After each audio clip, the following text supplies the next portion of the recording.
Hello and welcome to Shusaku Review number 36. This is game 34 in the book, if you're following along, and it is a castle game that took place in 1851 between Hayashi Hakuei Monnyu and Shusaku. So, as many of you probably know, there were 4 Go schools or houses at that time in the Edo period. Being the Honimbo school, probably the most well known for sure. But then there was the Hayashi school, the Inoue school, and the Yasui school. So those were kind of the 4 Go houses. And in this case, Shusaku's playing against a player from the Hayashi house. A little bit of background about Hayashi Hakuei Monnyu that the book gives. It's interesting. It talks about how he basically played kind of at the top level for like 41 years, which is pretty impressive. But at the same time, there's a comment in here that kind of points out that he wasn't the most amazing player, even though he did play at a very high level for a very long time. But they kind of tell a story about how he was promoted to 7 Dan, but it was generally thought that he wasn't as strong as his rank at that point. So his rank had outstripped his actual ability, and apparently he himself actually agreed with that. And one of the biggest, I guess, examples of the truth of that is that he played a series with Sekiyama Sendayu, and some of you might remember from past reviews, he was actually a samurai. He was an amateur player. So Sekiyama was actually not even a professional player, but he was the strongest amateur of the time, and maybe one of the strongest amateurs in history. And he played a series with Hayashi Hakuei Monnyu, and Sekiyama won that series 11-6 game score. So, nevertheless, this is actually quite a high quality game. I guess that's probably enough background. Let's just go ahead and jump into it. Oh, actually, before we do, I just saw this one last note, which is really interesting, especially for being in a Go book. This has nothing to do with Go, but I think it's pretty funny. So I'll just go ahead and quote it directly. Hakuei Monnyu may not have been a great player, but he seems to have enjoyed life. He was a dissolute drinker and was renowned as one of the 3 most handsome men of the Go world. The other 2 were Ota Yuzo and Takegawa Yasuburo. As a child, he was so good-looking that a famous kabuki actor had wanted to adopt him as his heir. And that's the last comment before it jumps into the game, funnily enough. So let's do the same thing. So Shusaku opens with kind of just his normal opening, but right from move 4, we see something a little different than we've been seeing in the past. White approaches this corner in the bottom right rather than the one in the top right. Probably both are fine, right? But with this one, we're approaching the open door, and we have a relationship with the A stone, so that might be why that's more common. But in this case, White just goes ahead and approaches this second corner first, which is pretty interesting. And then Black says, okay, well, I'm going to just close this one then, right? So you can no longer approach me from the top in relation with the A stone, and I can make a pincer next on the right hand side. We've talked about that a lot in this Shusaku opening, that concept. So White goes ahead and blocks that immediately. They really believed this was a big deal at that time, right? the open corner is always very big, and actually is probably bigger. But this is a good move as well. But nevertheless, that allows black to get the last open corner, kind of typical for these games. And Shusaku decides to do something a bit interesting. He plays Moku Hazushi, the 5-3 point. And then white does something a little bit interesting as well. He approaches from here. And the reason that's a little bit interesting is this is the move that just gives the corner to black. It does not share the corner. So that's what black does. He says, okay, I'm just going to take the corner. White blocks, and then we continue, right? Make the shape strong, and then we're also undercutting white on the left. So that's going to be a good move for later. And the commentary here was that there's nothing about this opening to where it's a special case where white shouldn't just be coming in and trying to share the corner. So this would be considered to be the bigger move in terms of points, because now black doesn't really have a move to completely take the corner. But nevertheless, white did this, so maybe he had kind of a different idea, which maybe had to do with taking sente, just making an exchange here and taking sente, because that's exactly what he does. He decides to follow up in the bottom right here. White has approached this corner, and black didn't respond yet, so he goes ahead and plays this move to apply more pressure. One note here, we wouldn't really do something like this, right? This is a move that could be played if we just look at the corner here, the corner shape, something on bottom, like if we want to attack. But it doesn't make a whole lot of sense with black's low and settled A stone, right? We're not going to be able to build something on the bottom as white, so that doesn't really make sense to try and do that.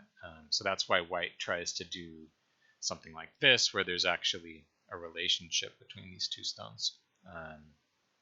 If we do something like this, we basically know that we're going to have two sides, right? Kind of the A side and the B side, and they're going to be split. So white goes with this, and black tries the same idea, but with the stone at A, we can play a move to try and actually use all the stones together, right? And that's the wedge, which is basically leading into this taisha shape here. This is the kind of the move that uses all of the stones together, right? If we do this, we're going to end up with the separated shape here. So wedge, black Atari, white connect. Now we have, this is kind of just the standard flow, like the beginning of taisha. If we don't count this stone, which is extra, we'll talk about in a bit here. We have two cuts, so which one do we fix? The inside stone is more valuable, closer to the corner, right? So let's go ahead and save that one, which means white gets to cut on the other side. And now in this case, normally in the taisha we would extend at A, but white already has backup stone at B, right? So we don't need to try and fight in this area where it's going to be most likely just going to be like a beneficial or advantageous fight for white. So we can just do the other variation where we just give the stone up. So white captures, black plays Atari, white goes for Sansan since that's very big. Definitely not going to connect here, right? This is really bad shape, and then black can probably just take Sansan, and whatever happens in the center is going to be reasonable for him. So white takes Sansan, black captures, white fixes up the shape, and then black fixes up the shape. So this is the result we end up with here. You can see white's made quite a nice territory and still has Sente, but black has gotten a pretty strong shape in this area. So what might happen if black extends? So now we can get into more of like the normal Taisha shape. So there's a lot going on, but the 3 stones are the most valuable, and they're also on the inside, right? So we help those first. Now it's kind of the same story for black. Inside weak stones need to come out. White fixes weakness here, which again is threatening these inside 3 stones. So black comes out. And now the A stones are not like completely settled, but they're good enough for now that we can play from the outside. And now when black turns here, there's a bit of a difference from in the normal Joseki, there would be no A stone. And without the backup A stone, it's easier for these 3 stones to do something, right? But in this case, it looks like it's going to be very hard, right? We're basically just surrounded, which is why black doesn't do that. And even without reading all of this out, you can kind of just get the feeling, right? Even if you're not as strong as Shusaku, you can look at this and say, okay, the B stone is going to help white in the fight, right? So maybe that's not such a good idea. So we just give it up and we get this result, which is totally fine. One more note, there is a move to avoid Taisha. It's a very weird looking move, but this is the one. And basically well, let me show what the result would probably be like first. White's gonna fix the thin connection between these 2 stones now that black has reinforced, and then black can jump out. That's kind of the idea here. We're playing like this slow, solid move with A, but it's okay because we're saying we have a good follow-up. We have like a Mii here. So normally white would fix like this. Black can come out. But the problem is in this opening, this is just going to be pretty sad for black, right? We've got all these stones on the bottom of the board that are just pretty much all low. And so this doesn't feel like a great opening for black. Not a lot of potential. Which, makes sense why black comes out here instead. Just real quick, the reason this move works is basically, now if we block, that wedge it's not going to work anymore, right? Because we've already fixed one of the cuts, so we can just fix the other one. So that's the idea behind this move. It can be useful sometimes if you just want to avoid the complications of Taisha. Alright, so back to the game. So this area is settled for now in the bottom right, and so now white comes back and plays a 3-space extension on the left side for the health of this group. So maybe that was his idea with this A move, was that make some exchanges in Sente to come back over here to pressure block, which also ended in Sente, and then still got to come back over here. So somewhat reasonable. And if white just takes points, then black's going to get an attack in this area, right? And maybe the thickness around here. We can see that white stones would naturally kind of lead in that direction. So white just decides to play the safe way, which means black gets to approach the last corner. White goes with the most severe pincer, right? Because we already have backup on the left, so no reason to play loose. And black tries to get help in the corner. It's the first place to go to look for health for our group. White blocks.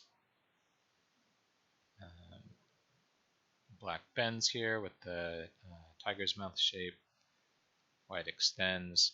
and then black comes down. So we see this shape a lot, right? Or variations of this shape in terms of just not making a whole lot of points, but just getting health very quickly, right? There is this Atari, but they didn't tend to play this move that often or at all at that time. I don't remember exactly. I know it didn't happen, at least not all that often. But let's look at some of the variations here. So if white Ataris, black will counter Atari, right? This is not exactly the same, but similar to the idea that we're not going to connect this, right? This shape is just bad, not very useful. And it's the same idea here, right? If white Ataris and then black just connects, the feeling is that that's just like a good exchange for white, right? It's almost like white played A and black played B. So counter Atari, white captures, and now we can get, we're going to fix, but we can get a free Atari in first. And how do we choose B or C? It's based on the surrounding white stones. So we don't want white to be able to connect to the triangle stone easily. So Atari from this side, and then fix up here. And this would be totally fine for black, right? There are peeps which could be annoying later. This could still end up becoming a group that's attackable, but for now, black managed the shape pretty well. And if you notice, the Atari at A, it means that these stones are separated, right? So white's not going to do that because it's going to hurt the outside. Whereas on the top, we can't stop it. So that's why this Atari and not this one, because now white can connect very easily. And there is another choice for white here. White can say, well, I'm just going to cut you anyway. Black gets to capture the ko. White connects. And now this is a very interesting shape problem. Comes up every now and then. Where for black?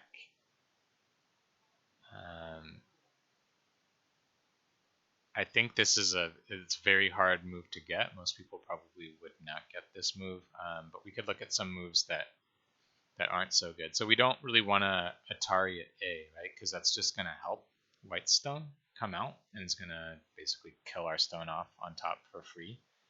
And then our shape is still going to have problems. We're not really strong enough to do B, because then white can just come out or can like maybe Atari and connect. There's different things he could do. So it turns out in this shape, the move is actually here. And it's almost like you're connecting one move in advance, right? So we know if white captures at A, that's where we would need to play. So we're just playing there first. And so it means basically we're taking the power away from this capture. That's one way of looking at it. And now white has to fix his own problem on his own time, right? So I'm not going to help him do that. So he gets to play a move here. And then black can still do something like this on the left-hand side. And so this would be playable, was the feeling from the commentators. Which I guess I should mention, the commentary was done by Kajiwara Takeo, and he was referencing a commentary by Ishida Yoshio. And you probably recognize that name. That's the professional player that created the Joseki dictionary books, basically, among other things. So in the game, it goes like this because white just extends, but he decides, I'm actually going to keep the pressure up on black here because this situation is pretty good for white, right? And it's not super easy or comfortable for black to live here. So this is not a Joseki move, but this move fits the board. And then black comes out. Living on the side doesn't look like it's going to be very comfortable, right? So black just comes out. The Joseki move would be something more like this, right? Because the corner is not that big. It's just a matter of health. That is the reason he plays it in the game. But in this case, black will probably just settle the group immediately, just not have to worry about this anymore. And then, you know, white's stone is still high and can be undercut later. So that would be a bit easy on black. So white plays very strong here. And now white has some choices here, but he chooses to defend on top. This move was, I really liked this move in the sense that it surprised me, and I think it's something I can learn from. Something I sort of know but don't pay enough attention to. If you notice, this is very narrow. So usually, you'd see like a 2-space extension or something, at least. But this is actually, think about it, not as slow, but actually very solid. This move means that white very much has his eye on attacking black, and we'll see that attack later. And I think it'll be pretty obvious once we get to the attack that this move would leave two. It basically would make it much easier for black to settle because there's going to be forcing moves. So this is like the solid "I'm going to attack you later" move. The other possibility that was shown is defending on the left, but then pretty straightforward for black to attack at this same spot, right? So instead it goes like this, and so black goes in this direction to get a bit more help, and white needs to help the A-stone, but he wants to make exchange first. So he goes ahead and peeps, and he wants black to just connect, right? Because that'll be a good exchange for him. But black counterattacks, since that seems like it would be exactly what white wants to just answer. So he counterattacks. White Hane's underneath. Black makes the shape strong, and white has to come out. And basically black is able to leave the shape like this. This is what white wants, right? Just the one quick exchange to make black shape a bit heavier, less elastic, and then just fix up on the left-hand side. And there's still some like attacking moves white can aim at later. So A, for example, the idea being like, basically I'm going to either surround or cut. And so if black comes out, then we can separate.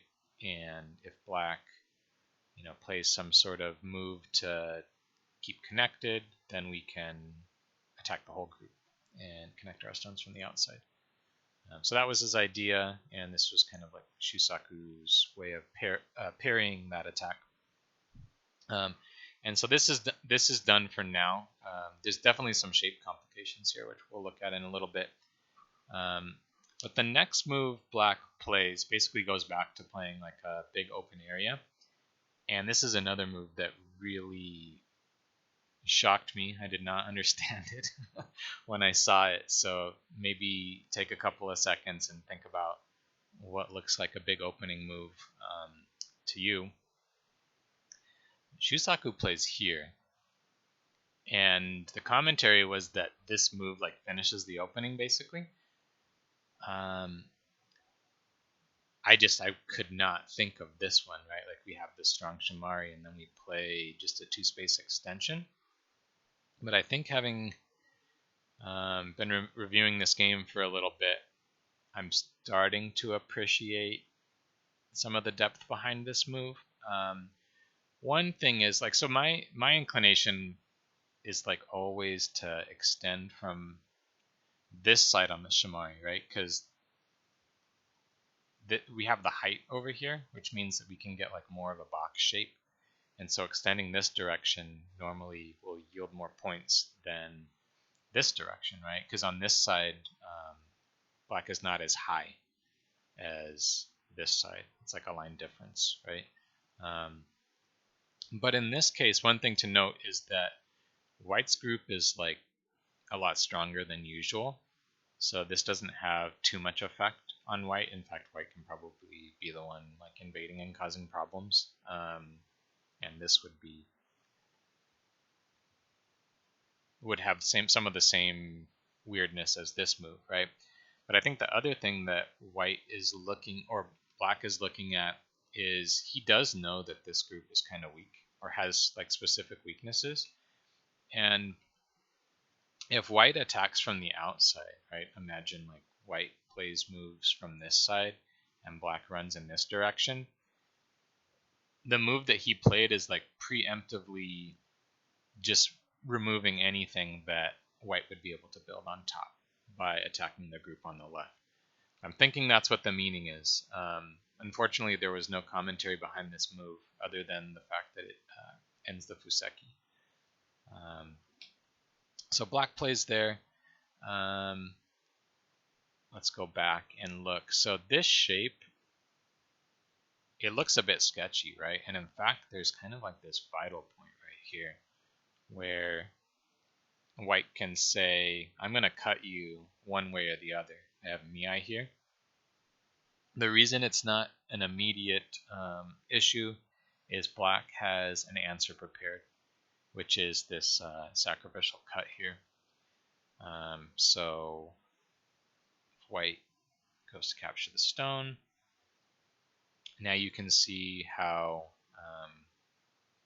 it's actually hard for white to cut now, even if black doesn't play another move. Like obviously black can do something like this, right? But even if black doesn't play another move here immediately, it can be a bit difficult to find a move that that actually cuts.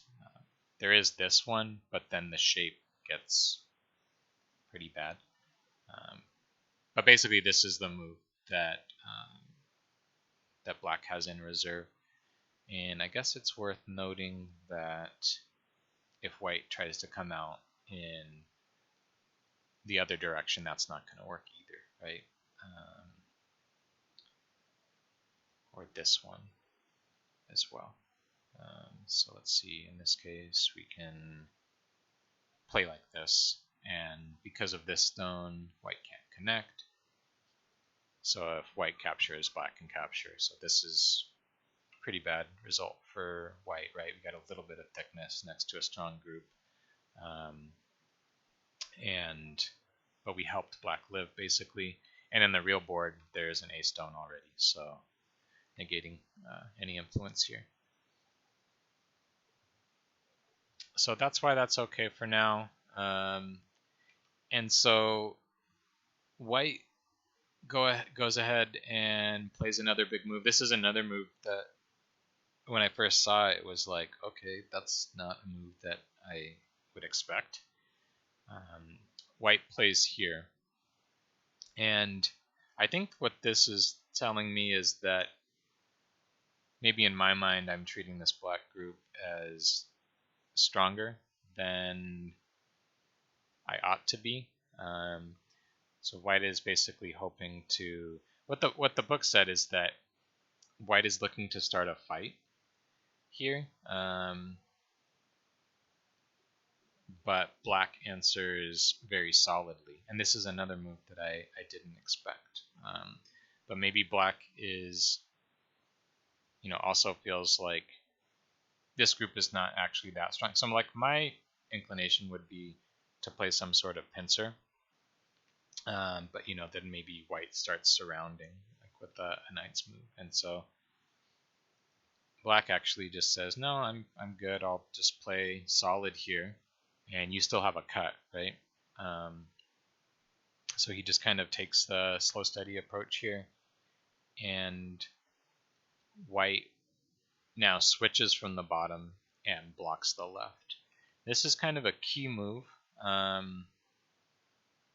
If white extends on the bottom, which also looks like an important move, when black turns here, you can see it's just it's kind of painful for the value of these stones. Even if we block, black can probably still come in with the clamp pretty easily. So it's just hard to make good use of these stones after that move. And so white is like taking the value first, right? We're getting some good points here and saying, well, you still can't completely kill these two stones, or I'll be able to get value out of them. The other thing is that it takes a liberty from the two stones here, right? So you can see that like a move like A, for example, could potentially cause some problems for black because of the liberty shortage. And so black answers here, which was another move that I just wasn't expecting. That was kind of the theme of this game, where there were some moves that I just couldn't understand when I first looked at them. And actually for this one, I reviewed the whole game myself first without looking at the comments a couple of times before I went back and looked at the variations. And in a couple cases, I got explanations for what my questions were, and this was one of them. Normally you would play a move like this. Like this is the local shape. Let's come up. It fixes that problem I was showing, right? Like this is not a problem anymore. The problem with this one is the next move for white is so obvious. It's this one, which if you notice, that's where black played in the game. This move becomes obvious, and now how do we attack on the bottom? So let's say we cut, and white just patiently gives up the outside stone. Black gets to Atari, come out. White fixes the shape, threatening to come out.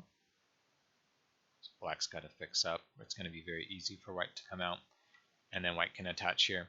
And you can see it's going to be very easy for white to live, and this does not look like a board where we can use this thickness or the strength that black built here, right? So basically that's not going to be a good result for black, and so he plays low. I think that's really cool because this is definitely the sort of thing that I would be liable to miss. So this move, it looks weird at first, but it's actually fully adapted to the actual board, right? And that's how you can really see a player's strength, is when the move, fits the exact board position that they're in. And so white goes ahead and peeps here. And again, like this is the sort of thing where just connecting here is probably going to be pretty good for white, right? White will try and connect over to his other stones. So black goes to push, and white pushes. This is pretty interesting, right? This is like a rare sort of case where we don't immediately connect to keep the stones. Like this is it's a knight's move, right? So if black pushes in, obviously we're gonna answer to keep our stones connected. The problem is in this case, black can defend here, and if white defends, black can defend. And now there's just no weakness, right? This is like a bulletproof shape here. Also, like the cut is not going to lead to anything because the stones here are so strong, which basically means it's harder to use the mark stones, right? So white's idea is I need to push first to create these two cuts, to just create some weakness in your shape. And black can think about coming out, but this looks like way more dangerous for black than for white, right? We broke the shape, but white's pretty strong on the left-hand side, and if white gets the next move on bottom, like, we're basically just going to lose all of our points, right? And then it's not clear how we're going to get compensation for that. So black has to answer. And now white comes back, and we've created these two cuts. So that's pretty cool, especially keeping in mind that there's another cut here if black pushes, or white pushes and black answers. So there's like 3 cuts. And so now what black does is he uses the Liberty weakness, basically takes all of his forcing moves. Atari, and now the forcing moves are gone. So he goes back and defends, and white turns because there's a Liberty weakness, right? If black pushes up, it's going to be very powerful. So we turn, and Hane, and black double Hanes, and now white Ataris. And one detail here, there's a couple ways you can see that it's okay or good to Atari in this case. The first thing is we're not going to Atari from this side, right? Because it's not going to lead to anything. These stones are very strong. So there's basically no case in which we would ever want to Atari from that side. And the other thing to notice is that it gives black the bad shape, empty triangle. And it also gives the Liberty weakness on the outside stone, right? So all of those things point to the Atari being good in this case. And so this is how things end on the bottom for now. Notice there is a push and a cut for white, which will get these 2 stones, basically. Black can't defend it, but it's just points. So white's pretty happy about having that for later. Black is happy about the area he got on bottom. And there's definitely some unfinished shape here in the center, right? Like normally we would do something here to fix the shape up. But white decides now he wants to attack. Maybe he feels like because he got some stones in this area, it would be prudent to start the attack and see what happens here. And so this is an interesting area.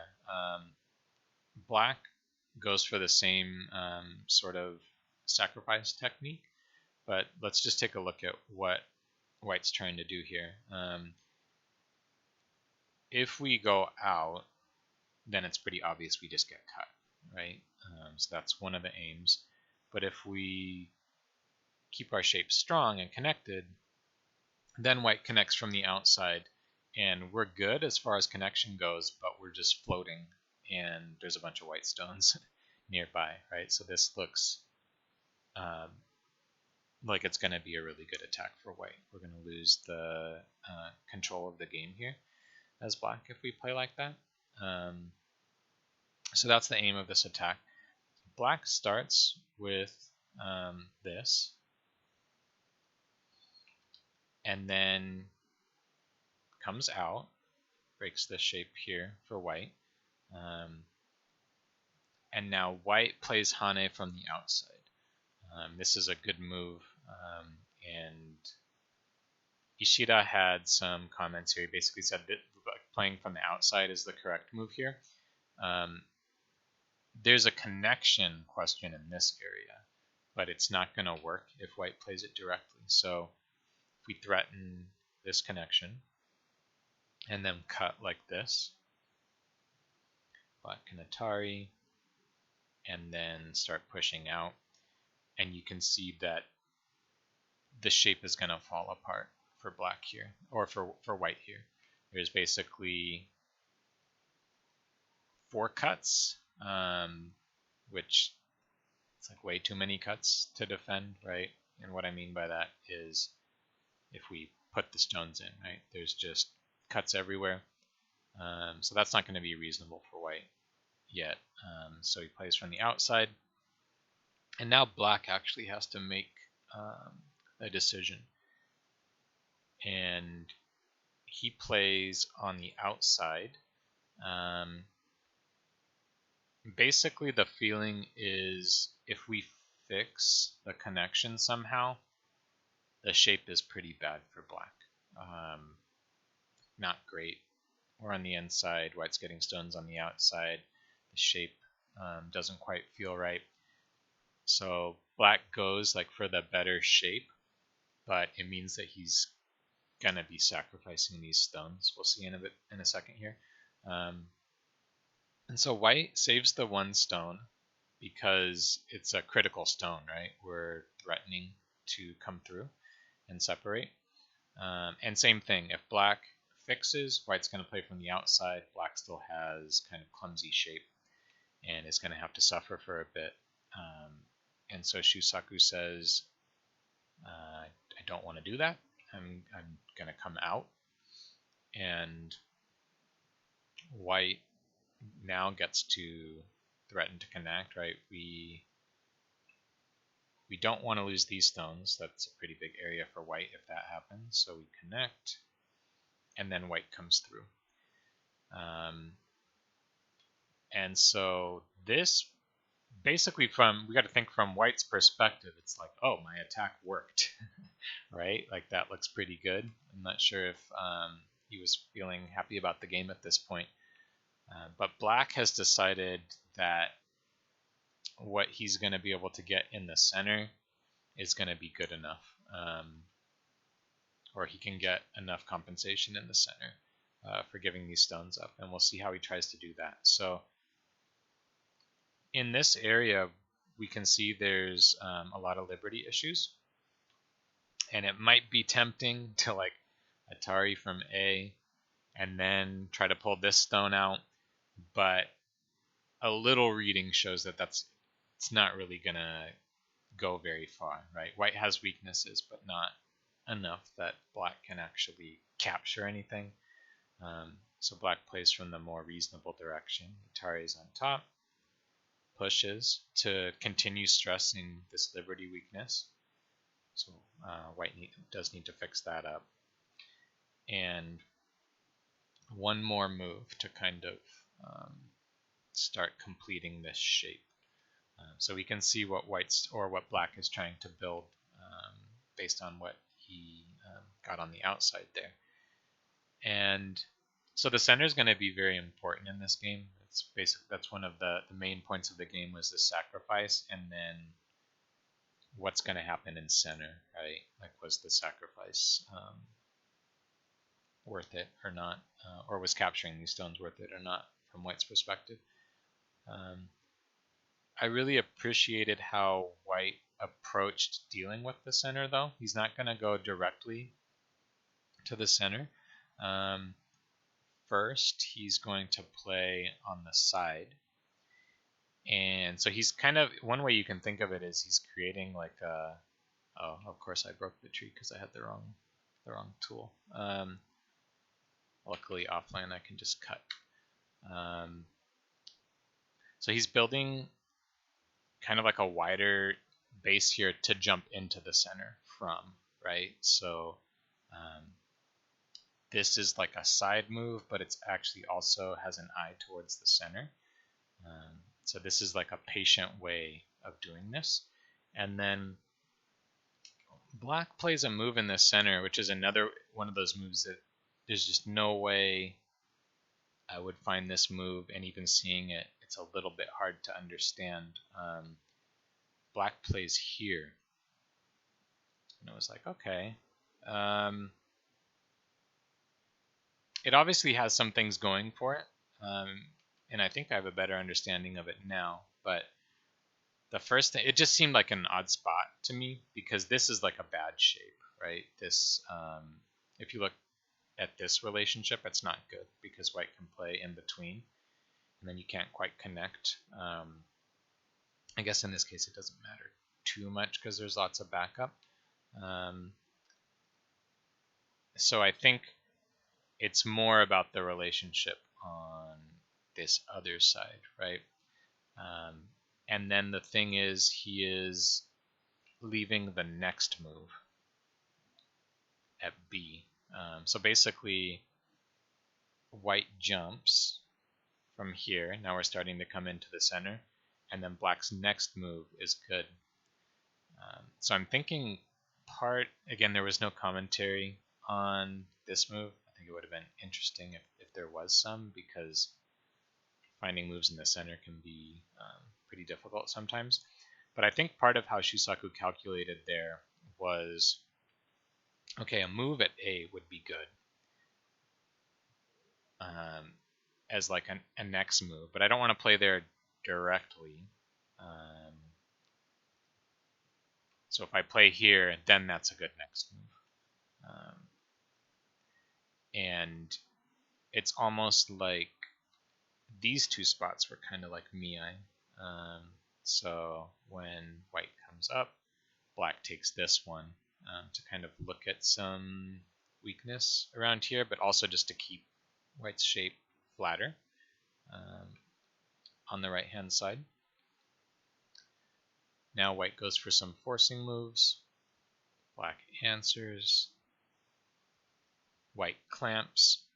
We don't want to give white the free Atari at R15, which is what's going to happen if we just answered like this, right? So black answers strong instead, so that this move will not be forcing, but it means this one's forcing. So white takes that. Black answers. And you can see white has like slowly built up some helping stones on the right hand side, moving out into the center. And now he kind of starts a real invasion. But I think it would be really tempting to just like do things directly from the center. So I really appreciated his kind of slow approach. Let's build something up. We're also potentially building our area and limiting blacks at the same time.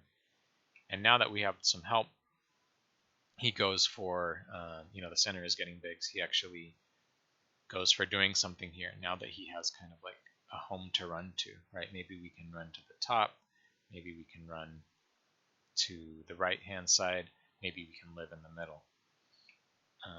So first we kind of like peep in this connection. Black says can't go that way, and then white plays the this is the breaking the dog's face shape that we talked about in the last game, right? So threatening to kind of come through here. That threat is real, but not serious enough yet, right? Black has multiple ways to go and plenty of liberties, so he just fixes the weakness in this area. There's like free Ataris and stuff, right? So let's fix that. That's more critical. White continues. You can see we're starting to get a bit of shape in this area. And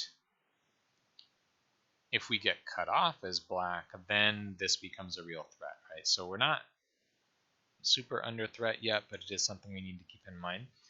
Black says, well, will you let me capture these 3 stones? It's kind of a good timing to ask this, because later, depending on what happens, white might not care as much. Right now, white's going to answer. And our target is in the center, right? So we don't want to like push from behind and help the center. We're just going to attach to the stronger group so that we can get stronger and then hopefully attack our real target, right? So this would be exactly what we don't want to do. Pushing from behind, right? Just helping white to get strong. So we attach. White answers. White wants to be able to do this sort of thing, right? In this sort of shape. This is an option you need to think about. But in this case, it's not going to work. Black can Atari and just come through here. And if we take a look at this, white can't play at A. So these stones are fine. There's no cut. And then we have a helping stone at B, which means that the square stones aren't going to be able to go anywhere, right? So this isn't going to work. So that's why white Hanes from underneath. Black extends, and white plays the vital point directly, right? If you imagine like black A, white B, this stone is in like the peeping in the vital point, right? We see that kind of shape a lot in games. He just kind of plays there directly with not all the stones there yet. This still is the vital point. And it's threatening to cut through. Again, we have the other potential cut on the other side. So black plays another kind of asking move, just a timing thing. Will you let me come in through here? No, not going to let me do that. So we're getting a little more connection in this area. And then black turns. And it was at this point that the commentary said it should be obvious at this point that black's sacrifice has paid off. I can't say it was obvious for me necessarily. It seems like there's still this group, right? We got to figure out what's going to happen with it. But black has gotten pretty good territory on top. We have follow-up moves for endgame as well. And white's still weak. And we've built this area a little bit on the bottom while attacking. So black's basically doing pretty good, was what the pro players felt. Like the calculation to sacrifice these stones was a good one. And so now white decides to try and, rather than continue helping directly from this group, he wants to try and bridge the gap. He plays here. And black says, no, we're not going to do that, right? I'm keeping this group weak. I'm not going to just answer on top and let white have like some sort of easy connection. Got to keep the group weak, even if that means white coming through on top. But white respects this. He says, you're right. I need to help my group. It's surrounded and it doesn't have eyes yet. We're not going to try and do something directly in this stone, right? Let's just attach to a strong stone from over here and start getting some shape. So much shape, in fact, that black says, it looks like you're getting ready to live in the middle here. So I need to come through. Which gives white a chance to continue through the middle here.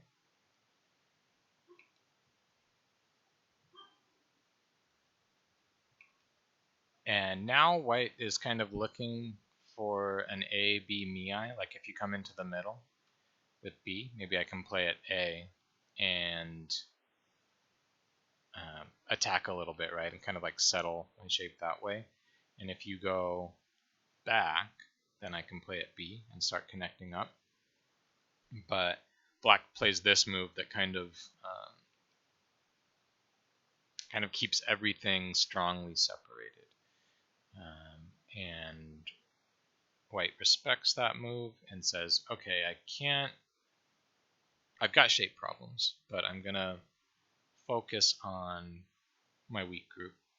So I'm going to play here. And now that white is mostly connected up, black connects on top. Otherwise, like white coming through here is a real threat, right? Black's not going to die, but we're going to lose a bunch of points. We're going to have to either connect out or capture a stone on top somehow. So let's just connect, keep things strong. We still have Aji in this area. Like we still have, the attack's not over basically. But white feels good enough for now. So he makes one exchange towards the center area.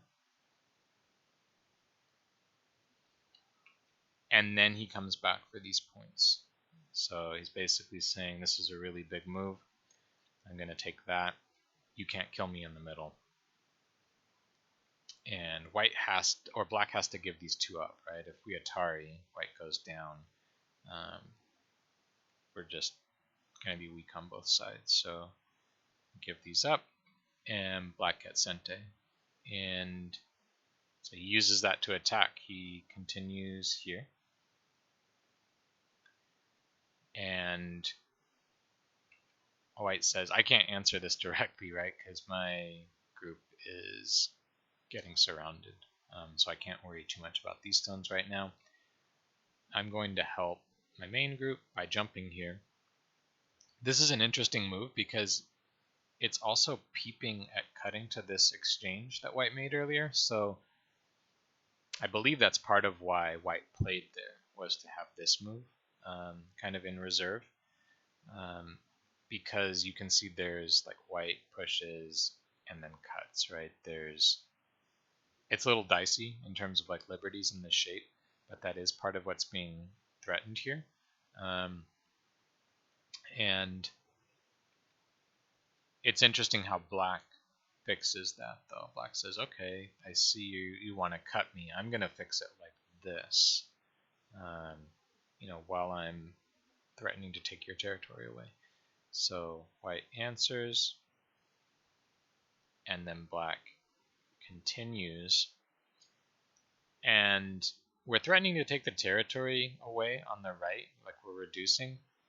But this move is also a huge threat against this entire group, actually. And so at this point, white says, okay, I actually can't afford to answer that. I need to defend. And so that's what he does. So let's take a look at what might happen. So if white answers, now black has built up enough stones in this area that he's going to start coming through. You can see this group's getting surrounded. And also this explicitly or specifically is threatening to come through here, right? So black is probably going to make this sort of shape here to stay connected. Black comes out, we're still surrounding. White jumps to try and escape. Black can push. White needs to answer here, which leaves a bunch of weaknesses. The reason white needs to answer there is if we do something like this, which looks like something like that, or like this, which might be a bit stronger for that group, the problem is these stones are weak as well, right? So, for instance, we can cut these ones, and losing anything of this size is definitely going to be game over at this point. So we can't do that. So it'd have to answer like this, and then black could push through, cut, and notice this stone from before. If black put, how did I end up on numbers? If white pushes, black can answer at B, and there's no cut because of this stone. So this is kind of what they're reading out. There is still, if white pushes from this side, there is a cut, but black can play here to fix that side, right? If white plays here, white can't push in, because then we'll just capture the stones. So basically at this point, white's A group is going to be dead, because there's no way to capture any of these black stones, and there's no way to come through here. And so that's what's kind of going on in this area. Black is taking profit by reducing territory and stuff, and white has to defend his group, right? So that's usually how it will go in a stronger player's games. We won't see a giant group all of a sudden die, but we'll see the profit come in different ways. We'll see more in a second here. So, although in the end, it'll look like, white invaded and lived just fine, the reality is that there's a lot of concessions he has to make in order to do that. So the attack is actually very successful for black. Okay, so white goes back to defend. Black Ataris. This is good timing because we might be giving this a stone up soon. So let's go ahead and take the Atari while we have the time, because it could be too late once, like if white gets a move at B, for example, then it's too late, right? Because he's just going to capture rather than answering here. And then black pushes to create the weakness and then continues over here. So this is how he's taking his profit. White plays big move on the bottom. Black hanes. And now we get kind of an interesting exchange of territories, or the Japanese term here is hurikawari, which basically just means kind of the areas switch a little bit. Let's see what happens. White plays here, and then black follows up, and then white Ataris and comes through. So we can see basically that white got to reduce the center area of black, but in return the right hand side became black's, which was white's before. Ishida commented that this is correct judgment by white. If white goes to save this, then black's going to do this and seal all of this up, and that's definitely enough for black to win. So in the game it goes like this. And now white kind of plays like the last big door or big open door for this area. He plays the monkey jump just to actually as an exchange to put in. And then he comes back over here. We play like this. Notice black doesn't jump in because there's going to be like a liberty problem on these stones if white cuts, right? Because white still has these stones with 3 liberties as well. So black needs to kind of respect that situation here. So it just goes like this. Black peeps. White answers. And from here, we're basically going to be in endgame at this point. So white's pretty much connected. It's just going to be a matter of what the big endgame moves are from here on out. So there won't be too many more crazy diagrams or fights or anything like that. But let's see if I can actually get this endgame correct. So black peeps, white answers, and then black comes back to here to kind of clean this area up, also take the points. White connects here, very big, right, for points, and then also for follow-up endgame moves as well. Black saves this stone, just threatening to come through. So white answers, black peeps.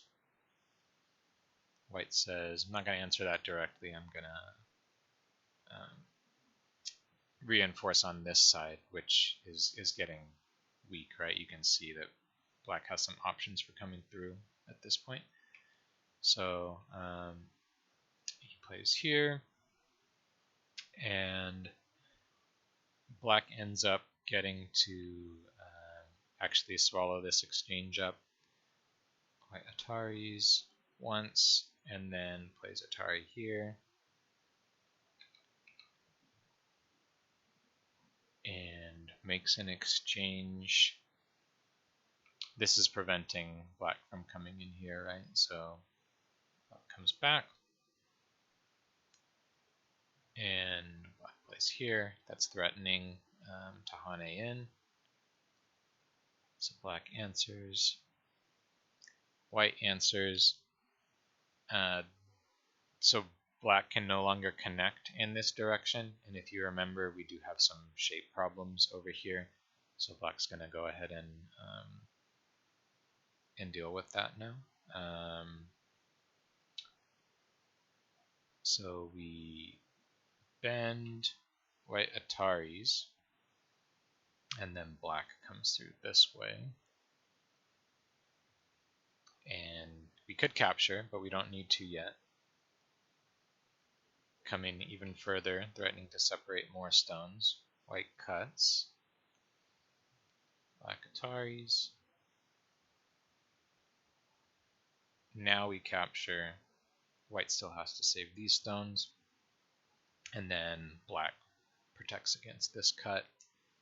And white needs to protect to keep his area together, right? Black plays Atari here. I didn't really understand the timing of this one, to be honest. But black plays Atari there. Gets to grab this stone in Sente. That's nice, because there's Atari next over here. And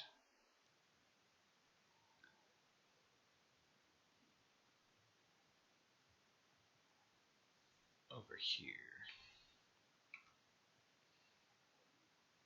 So just playing big side moves. And white plays Sente exchange on top. And then fixes here, which is this is getting big, right? White or black makes one exchange here. White has to back off because of the liberty issues in that area. Black takes stone on the second line, always pretty big. And now that white connected here, he has some follow-up he can do. It's basically all Sente. Atari, Atari, Atari. And then he saves this stone. It's getting big. Black pushes in once more, plays in the corner. It's another big move.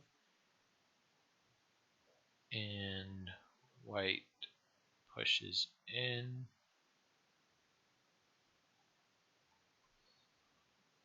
And captures.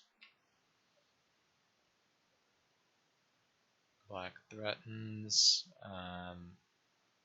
Plays the wedge and connect here to take this point away, basically. White comes down. Black comes down. Atari just eating away at the points on the first line here. And keeping a point here. White gets Hane. Black can't answer directly. Has to come back. And Atari here.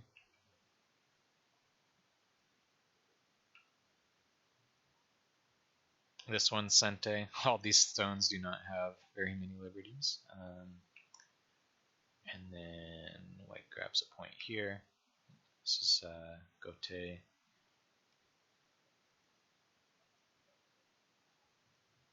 Atari. Take away this point, and also we're threatening to take away one more if we take the ko, so white connects. And making sure I didn't miss anything here. Black connects, white connects, and black comes and takes this last point. So that's the end of the game. Black won by 7 points, and basically the commentary was that there's no obviously bad moves from white in this game, and yet, you know, black was just in control the whole time. Obviously 7 points is not, like, that's basically Komi nowadays, right? So it's almost like an even game, but of course black is calculating his lead, right? So with Komi he would play differently, obviously. But yeah, they basically said one cannot find any bad or questionable moves by white in this game, but he was completely overcome by Shusaku's authoritative play with black. Let's do one more run through here quickly. Make sure I didn't miss any key sequences like last time. I think we're good though. There wasn't too much commentary in this one. Yeah, I think we're good.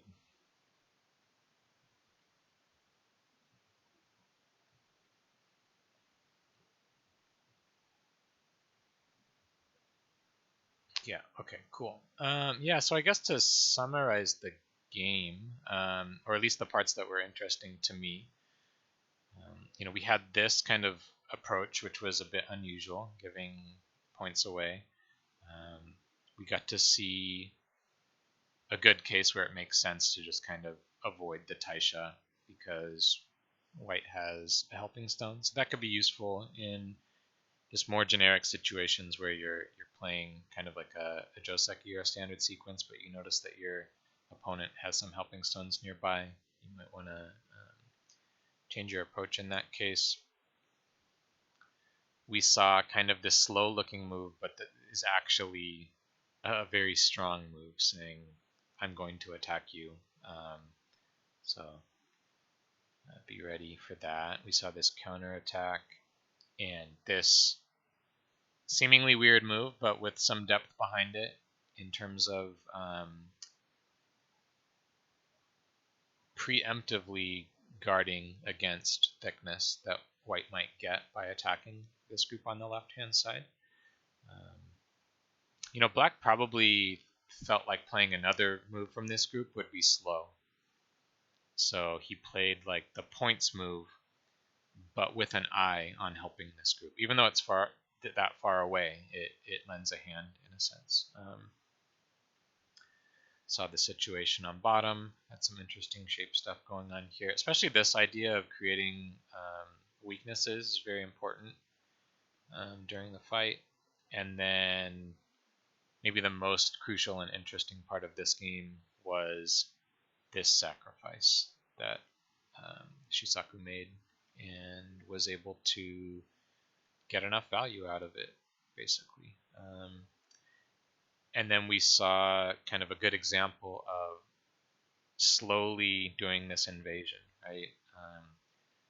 White took a couple more steps from the side and then jumping into the center, getting some forcing moves for help, and then commencing the invasion. But we also got to see Black pretty calmly answering everything, right? Like it never feels like he's really in a rush to attack this group. And yet the end result is he gets so much value out of this attack, right? Like even at this point, like especially it came to a head at this point, we see like the price that white has to pay, and this is like a great feeling. I can only do much weaker versions of this in my own games, but when you have that feeling that you're getting profit indirectly because you're threatening the group and you're not just like a lot of times in amateur games, right? You just see like directly going for the attack and trying to kill, and it either works or it doesn't. But there's something like very satisfying about this way of playing where we get the benefit, and we get kind of like a secure win just by taking value. And so this was a good example of that. Cool. Yeah, I think that's it for this game. The next official game is another castle game from the same year. It's against Yasui Sanchi, who was a very kind of like famous top player from the Yasui school. In between those two games, there's an unofficial game, which is basically just the Kifu with like 2 or 3 comments. It says the reader may be interested to see another game from the 1851 Castle Games, which is considered a minor classic. Shusaku does not play in that game. It's Ito Showa against Inoue Matsumoto Inseki. I think I'll probably just do that as a quick extra kind of freebie fun video. There's not a lot of commentary, so we can just look at it, do that quickly, and then yeah, after that I'll be on to the next castle game. All right, cool. Thanks for watching.